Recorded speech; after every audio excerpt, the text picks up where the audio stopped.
بسم اللہ الرحمن الرحیم۔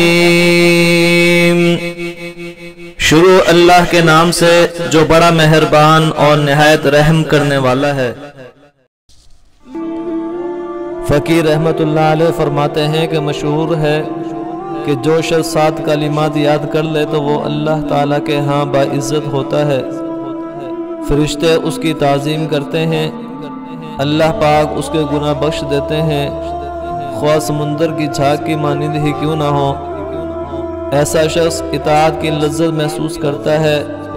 اس کی حیات اور موت دونوں اس کے حق میں بہترین بن جاتی ہیں۔ اور وہ 7 کلمات ان میں سے نمبر 1 ہر کام کے شروع میں بسم اللہ پڑھنا،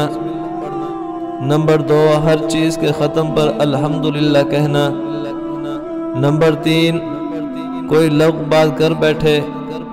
کم ہو یا زیادہ تو اس کے بعد استغفر اللہ کہنا، نمبر 4 جب یوں کہے کہ کل فلاں کام کروں گا تو ساتھ میں انشاءاللہ کہنا، نمبر 4 کوئی ناپسند بات دیکھے تو لا حول ولا قوت الا باللہ العلی العظیم پڑھنا، جب کوئی مصیبت پیش آ جائے جانی ہو یا مالی، تھوڑی ہو یا زیادہ، انا للہ و انا الیہ راجعون پڑھنا، دن کے اوقات ہوں یا رات کے لمحات اس کی زبان پر لا الہ الا اللہ کا جاری رہنا۔ دعا فرمائیں دوستو اللہ رب العزت سے کہ اللہ رب العزت ہمیں بھی ان 7 کلمات کے کرنے کی توفیق عطا فرمائے، یعنی جب بھی ہم کام شروع کریں تو ہر کام کے شروع میں بسم اللہ پڑھنے کی توفیق عطا فرمائے، اور جب کام ختم کریں تو اس کے ساتھ ہی الحمدللہ کہنے کی بھی توفیق عطا فرمائے۔ ایک دوسری روایت میں ہے کہ لا الہ الا اللہ پڑھنے والے کے منہ سے ایک سبز پرندہ نکلتا ہے جس کے 2 سفید بازو ہوتے ہیں،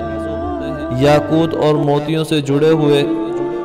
وہ آسمان کی طرف چڑھتا ہے حتیٰ کہ اس کی آہٹ عرش کے نیچے یوں محسوس ہوتی ہے جیسے شہد کی مکھی کی بنبناہٹ۔ اسے رکنے کا کہا جاتا ہے تو وہ کہتا ہے کہ جب تک میرے صاحب یعنی کلمہ پڑھنے والے شخص کی بخشش نہیں ہوتی مجھے سکون نہ ہوگا، چنانچہ اس شخص کی مغفرت ہو جاتی ہے۔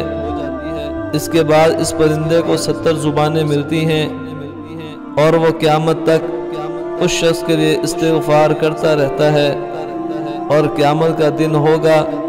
تو وہ پرندہ اس شخص کا ہاتھ پکڑ کر اسے جنت میں لے جائے گا۔ سبحان اللہ۔ دعا فرمائیں دوستو اللہ رب العزت سے کہ اللہ رب العزت ہمیں بھی اس حدیث پر عمل کرنے کی توفیق عطا فرمائے، آمین ثم آمین۔ ویورز اگر ویڈیو اچھی لگے تو اسے لائک کیجئے، کومنٹس کیجئے اور اپنے دوستوں کے ساتھ ثواب سمجھ کر شیئر ضرور کیجئے گا۔